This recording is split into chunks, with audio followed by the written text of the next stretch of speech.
एक गांव में एक आलसी आदमी रहता था।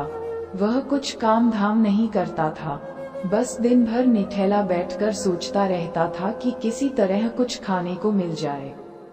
एक दिन वह यूं ही घूमते घूमते आम के एक बाग में पहुंच गया। वहां रसीले आमों से लदे कई पेड़ थे।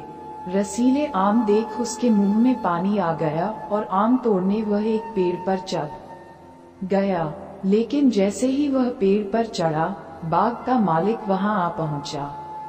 बाग के मालिक को देख आलसी आदमी डर गया और जैसे तैसे पेड़ से उतरकर वहां से भाग खड़ा हुआ। भागते भागते वह गांव के बाहर स्थित जंगल में जा पहुंचा। वह बुरी तरह से थक गया था, इसलिए एक पेड़ के नीचे बैठकर सुस्ताने लगा। तभी उसकी नजर एक लोमड़ी फॉक्स पर पड़ी। उस लोमड़ी की एक टांग टूटी हुई थी और वह लंगड़ाकर चल रही थी।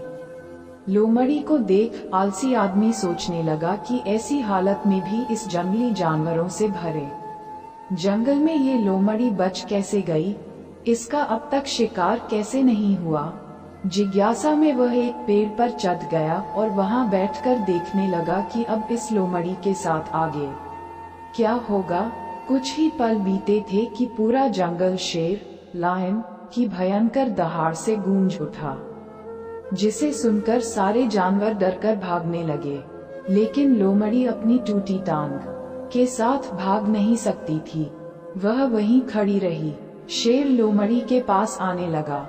आलसी आदमी ने सोचा कि अब शेर लोमड़ी को मारकर खा जाएगा, लेकिन आगे जो हुआ वह कुछ अजीब था। शेर लोमड़ी के पास पहुंचकर खड़ा हो गया। उसके मुंह में मांस का एक टुकड़ा था, जिसे उसने लोमड़ी के सामने गिरा दिया। लोमड़ी इत्मीनान से मांस के उस टुकड़े को खाने लगी। थोड़ी देर बाद शेर वहां से चला गया। ये घटना देख आलसी आदमी सोचने लगा कि भगवान सच में सर्वैसवा है। उसने धरती के समस्त प्राणियों के लिए, चाहे वह जानवर हो या इंसान, खाने पीने का प्रबंध कर रखा है। वह अपने घर लौट आया। घर आकर वह 2-3 दिन तक बिस्तर पर लेटकर प्रतीक्षा करने लगा कि जैसे भगवान ने शेर के द्वारा लोमड़ी के लिए भोजन भिजवाया था, वैसे ही उसके लिए भी कोई न कोई खाने पीने का सामान ले आएगा। लेकिन ऐसा कुछ नहीं हुआ।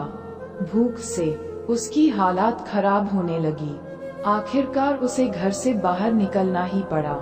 घर के बाहर उसे एक पेड़ के नीचे बैठे हुए बाबा दिखाई पड़े। वह उनके पास गया और जंगल का सारा वृतांत सुनाते हुए बोला, बाबा जी, भगवान मेरे साथ ऐसा क्यों कर रहे हैं? उनके पास जानवरों के लिए भोजन का प्रबंध है, लेकिन इंसानों के लिए नहीं।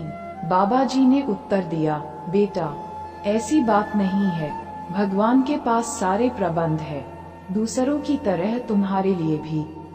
लेकिन बात यह है कि वे तुम्हें लोमड़ी नहीं, शेर बनाना चाहते हैं। सीख हम सबके भीतर क्षमताओं का असीम भंडार है, बस अपनी अज्ञानतावश हम उन्हें पहचान नहीं पाते और स्वयं को कमतर समझकर दूसरों की सहायता की प्रतीक्षा करते रहते हैं।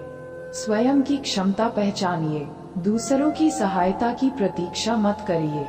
इतने सक्षम बनिए कि आप दूसरों की सहायता कर सकें।